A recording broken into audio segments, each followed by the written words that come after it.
D'abord, je pense qu'en Israël, la majorité des Israéliens aspirent à ce qu'un jour on vive en paix et des accords politiques. Peut-être plus que la Mais majorité. un jour. Et donc on n'est pas Sparte. Sparte est une cité de guerre. Contrairement à ce que Netanyahou a dit hier, on n'est pas Sparte et on ne va pas vivre tout le temps éternellement sur le glaive de.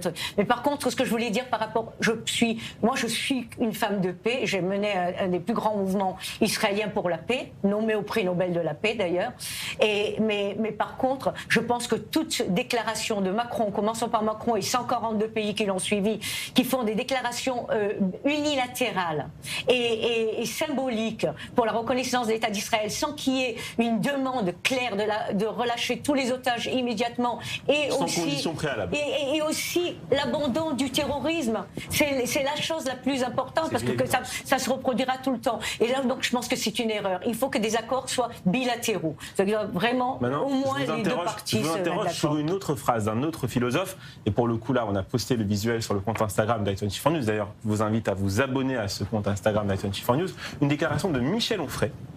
Cette fois, c'était chez nos confrères de CNews. Les homosexuels qui défendent Free Palestine, qu'ils aillent faire un tour à Gaza. Alors, moi, je connais très bien les deux philosophes. Personnellement, je les ai rencontrés souvent. J'ai l'admiration tant pour l'un que pour l'autre.